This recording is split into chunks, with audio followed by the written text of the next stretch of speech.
자, 먼저 오늘 우리가 읽었던 본문의 앞에 내용을 쭉 살펴보면 예루살렘 성벽을 공사하려고 했을 때 막 대적들이 방해를 합니다. 제일 첫 번째 어떻게 방해를 했냐고 하면 백성들의 사기를 꺾는 일을 했었습니다. 그것도 실패하게 되자 그리고 느헤미야를 성 밖으로 불러내어서 죽이려고 했죠. 근데 그것 또한 실패로 돌아왔습니다. 그리고 이번에는 스마야를 통해 가지고 거짓 예언을 해가지고 느헤미야를 공경에 빠뜨리려고 했는데 그것 또한 무산이 되어지죠. 자, 그러면서 어떻게 느헤미야가 그런 적들로부터의 어려움들을 피해가고 대처했는지 우리가 함께 말씀을 살펴보면서 함께 나누도록 하겠습니다. 자, 10절에 한 인물이 등장합니다. 이제 새로운 인물이죠. 무헤다벨의 손자 들라야의 아들 스마야라는 인물이 등장합니다. 여기서 등장하는 스마야는 오늘 읽었던 이 본문 외에는 이제 언급되어지지 않습니다. 읽어보면 두문 불출이라고 얘기하죠. 이 말이 뭐냐고 하면 문 밖에 출입하지 않았다라는 거예요. 그러니까 결국에는 느헤미야한테는 소중하거나 아니면 꼭 필요한 사람이기 때문에 관심을 가졌다는 거죠. 자, 성전에서 성소까지 이제 그가 출입이 가능했다는 게 뭐냐고 하면 성소에 들어갈 수 있었다는 건 뭡니까? 제사장만이 들어갈 수 있어요. 그러니까 이 스마야의 직책은 제사장일 거라고 이제 유출을 합니다. 왜냐하면 성경에 성소는 제사장만 들어갈 수 있고 지성소는 대제사장만 들어갈 수 있어요. 자, 결국에는 이 제사장 가문에 속했던 스마야가 느헤미야를 죽이려는 그 대적들에게 돈으로 매수를 당합니다. 그러니까 뇌물을 받아가지고 느헤미야를 죽이려고 하는 그 일에 가담을 하게 됩니다. 자, 성경은 뇌물에 대해서 어떻게 말씀하고 있냐라고 하면 우리의 눈을 어둡게 만든다라고 표현하고 있습니다. 특별히 우리가 뇌물을 받으면 뇌물을 준 사람 편을 들 수밖에 없습니다. 그런데 뇌물은 일종의 쉽게 말하면 뒷거래죠. 부정적인 방법으로 뭔가 안 되는 것을 해결하기 위해서 이제 뇌물을 주는데 결국 법을 어기게 되어지죠. 더 큰 문제는 법을 어기는 것보다 내 양심까지 저버리는 일을 우리가 할 수밖에 없다는 거예요. 오늘 스마야의 행위를 잘 보면 그는 제사장이었음에도 불구하고 예루살렘 성벽을 지으려고 하는 그 총독인 느헤미야를 공경에 빠뜨리려고 했다는 거예요. 결국에는 거짓말로 예언을 합니다. 그리고 그 거짓말로 예언한 것은 다시 말하면 사람을 속이는 것뿐만이 아니라 하나님을 조롱하고 멸시하는 행위와 밀접하게 관계가 되어져 있다는 거죠. 결국에는 당장의 그 뇌물은 나한테 혹할 수 있지만 결국에는 두고두고 그것이 우리 발목을 잡을 때가 분명히 있어요. 그런 얘기가 있죠. 공짜 점심은 없다라는 표현이 있습니다. 어떻게 보면 그게 공짜 같지만 그 안에 반드시 내가 원하는 비용이 포함되어 있다는 거예요. 스마야가 돈이 매수되어져서 느헤미야에게 거짓으로 예언을 하는데 어떻게 하냐? 성전의 외소로 들어오게 만들어요. 그래가지고 어려움을 빠뜨리게 하는데 스마야의 그 제안이 되게 달콤할 수도 있어요. 왜냐하면 제사장만이 들어갈 수 있는 그 외소에 느헤미야가 있을 거라고는 아무도 생각은 못 할 거예요. 그러니까 등잔빛이 어둡다고. 그러면 어떻게 보면 자기가 몸을 숨길 수 있는 가장 최적의 장소라고 스스로 위로가 되어줄 수 있겠죠. 또 하나 누가 그 얘기를 했습니까? 제사장이 얘기를 했었어요. 그러니까 그냥 제사장이 얘기했으니까 그냥 내가 제사장은 아니지만 그래도 제사장이 말했으니까 그냥 따라가야지라고 합리화할 수도 있죠. 그런데도 불구하고 느헤미야가 거절합니다. 근데 그 전에 어떻게 얘기하냐고 하면 너를 죽이러 온다는 거예요. 적들이. 그런데 반드시 밤에 다시 와서 너를 죽인다는 거예요. 그러니까 죽인다는 표현을 두 번을 씁니다. 또 하나 언제 오냐고 하면 밤에 온다라고 했어요. 그러니까 결국에는 사람을 급하게 만든다는 것이죠. 자, 보세요. 우리가 이런 얘기 있습니다. 급할수록 정신을 차려야 된다는 얘기를 합니다. 최근에 가장 범죄가 활발하게 되는 게 뭐냐면 보이스피싱입니다. 보이스피싱에 넘어간 사람의 특징이 뭐냐고 하면 사람을 정신없게 급하게 만들어가지고 이성적으로 판단할 수 없게 만들어요. 근데 느헤미야에게 두 번이나 너 죽이러 온대.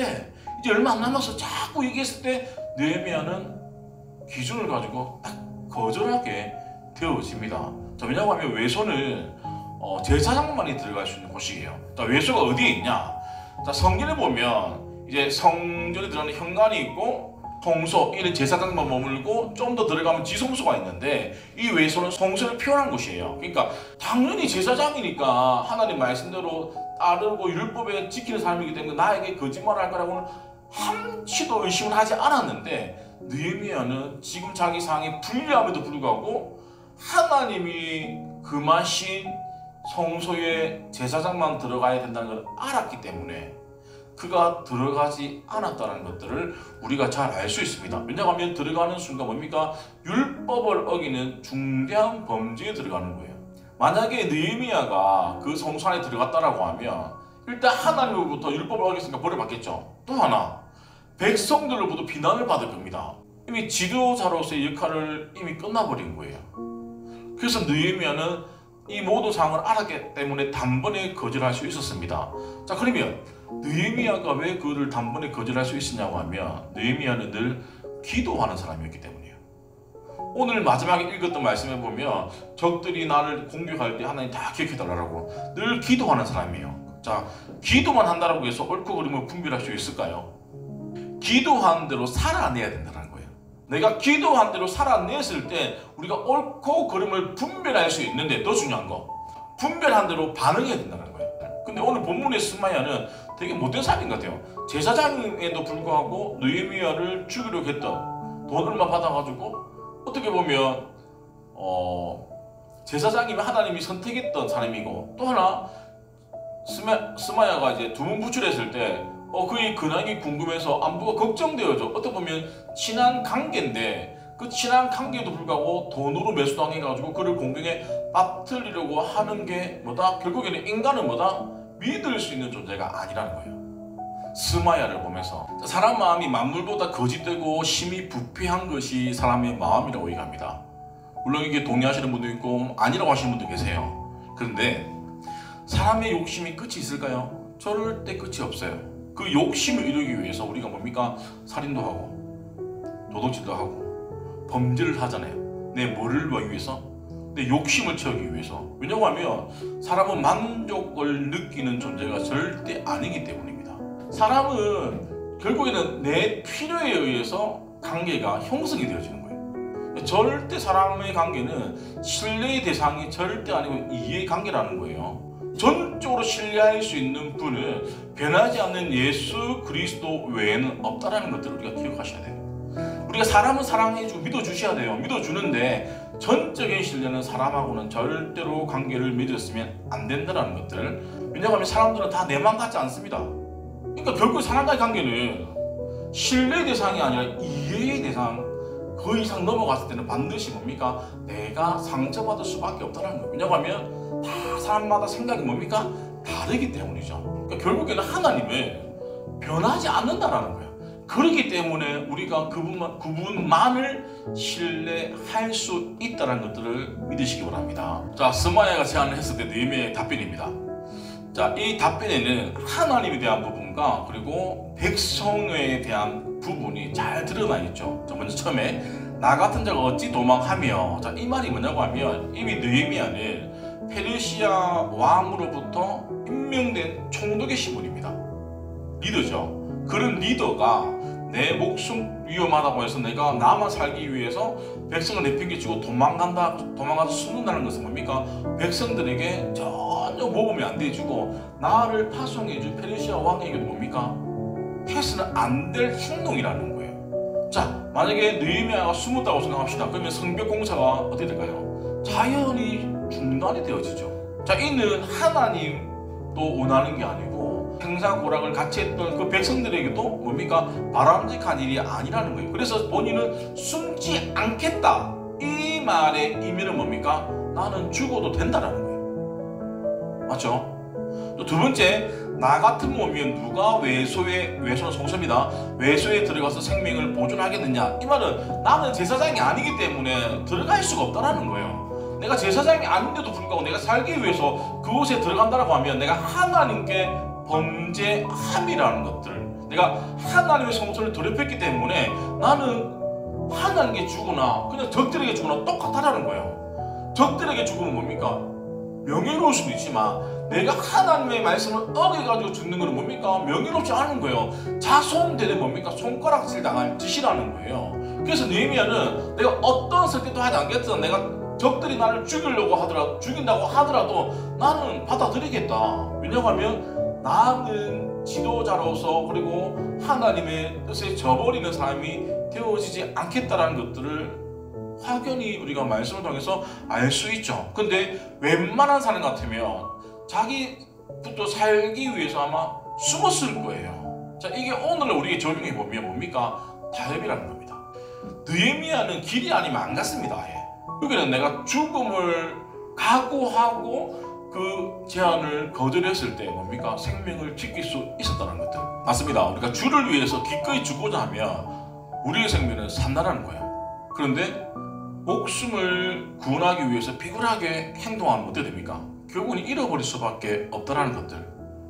결국에는 나 혼자 살려고 나 혼자만 잘 되기 위해서 막 도망간다고 해서 사라지는 게 아니에요. 우리 선배들이나 아니면 성경에 나와 있는 위인들을 보면 결국에는 뭡니까? 순교자의 삶을 살아갔을 때 그를 다시금 살려주시고 회복시켜 주신다는 것도 계속 우리가 나와 있죠.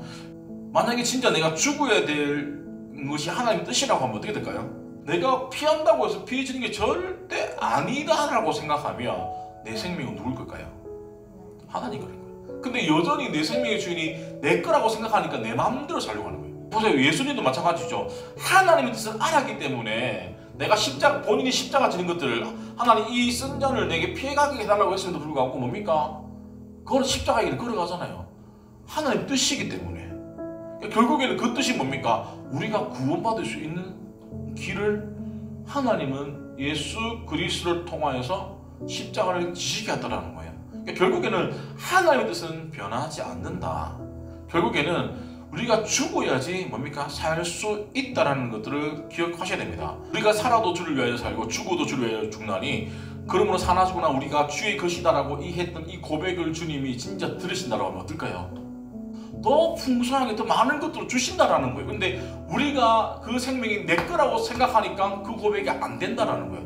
머리로는 이해가 되는데 내 삶으로 따라가지 않으니까 우리 신앙에 자꾸 타협점만 생긴다라는 겁니다. 내 생명이 내 거가 아니기 때문에 하나님이 나에게 주신 그 사명을 감당하기 위해서 내 생명을 조금 더 귀한 것으로 여기지 않는다라는 이 고백을 할 수 있어야 되는데 누군가는 이 고백이 되게 부담으로 다가오는 분들 계세요. 자, 내 생명이 하나님 거라고 하면 내가 주신 그 사명을 내가 감당하면서 내 목숨을 전혀 아깝지 않게 생각한다라고 하면 주님은 절대로 우리를 내버려 두지 않는다라고 말씀하고 있습니다. 느헤미야는 스마야의 기략을 분명히 알았어요. 첫 번째 뭐냐고 하면 나를 하나님께 범죄하게 해가지고 두려움을 느끼게 하는 거예요. 그리고 성전에 외쳐 들어가가지고 하나님께로 범죄하게 한다. 그래서 백성들이 나의 그 잘못된 선택을 보고 듣고 소문이 나가지고 나를 비방해서 성벽을 짓는 것들을 중전하게 만든다는 것을 정확하게 알았기 때문에 그가 타협하지 않았죠. 자, 보세요.